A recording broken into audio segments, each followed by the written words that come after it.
आइए इसी के साथ बढ़ते हैं आगे और अब वक्त है जैन साहब से मुलाकात करने का। बिल्कुल जैन साहब के लिए जैन साहब के जेम्स बताएं सर। या कोचिन शिपयार्ड लिमिटेड, अब ये भी एक बड़ा कोइंसिडेंस है अनिल जी। ये स्टॉक को मैं काफी दिनों से रडार पे रखा हुआ था और आज ही इनफैक्ट इसका एफएनओ के अनाउंसमेंट आया है। तो मैं एफएनओ के जनरली स्टॉक्स देता नहीं हूं, बट अपने स्टॉक्स बहुत सारे एफएनओ में गए हुए हैं जो जेम्स में बहुत छोटे लेवल्स पे हमने रिकमेंड किए और आज वो बहुत बड़े बन गए और एफएनओ में आ जाते हैं। जैसे बहुत सारे एग्जांपल्स है, मुझे याद है एक सबसे पहले मैंने कभी अपोलो हॉस्पिटल्स है, इक्का लैब्स है, ये सब जेम्स में आते थे और आज सब एफएनओ के पार्ट है। और भी ऐसे बहुत सारे एग्जांपल्स है अभी।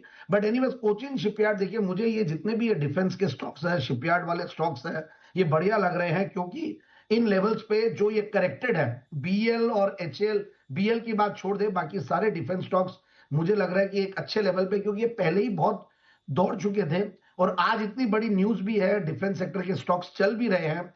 कुछ स्टॉक्स हमने रेकमेंड भी किए थे जैसे पारस डिफेंस, डेटा पैटर्न्स और ये सब भी। बट ये स्टॉक्स थोड़े से अभी भी अंडर प्ले कर रहे हैं, रीजन बीइंग की वैल्यूएशंस का कंफर्ट मार्केट को नहीं आता है। बट अब ऊपर से ये 2500, 2600, 3000 के लेवल से करेक्ट होके ऐसे लेवल्स पे है जो कि मुझे लगता है कि एक अच्छा लेवल है, डाउनसाइड रिस्क कम है। आपने भी रेकमेंड किया हुआ है, हमारे पैनल में सबने किया है, सेठी साहब ने, सिद्धार्थ जी ने और टेक्निकल एनालिस्ट, सब लोग ये स्टॉक को काफी चर्चा में लिए हैं।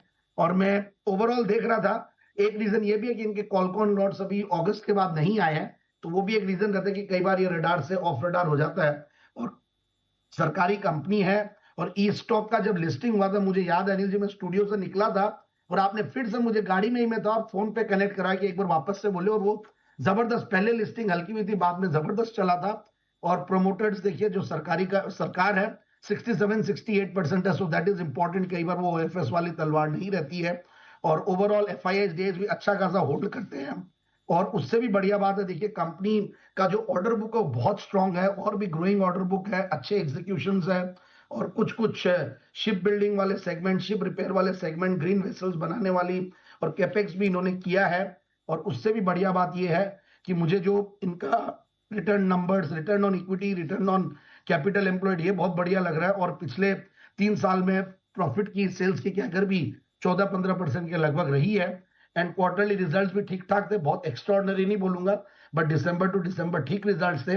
ओवरऑल अच्छा खासा कंपनी काम कर रही है और करेक्टेड है। सारी चीजें जो है ये नेगेटिव जो है ये करेक्टेड है, यही एक रीजन है कि स्टॉक को वापस से चुना गया है। एंड मुझे लगता है कि आने वाले दिनों में ये कई सारी अपॉर्चुनिटीज, जिस तरीके के जियोपॉलिटिकल टेंशन चल रहे हैं, तो मुझे लगता है कि इनको काफी सारी अपॉर्चुनिटीज और मिलेगी और ऑर्डर इनफ्लोज भी अच्छे खासे है, रोबस्ट है।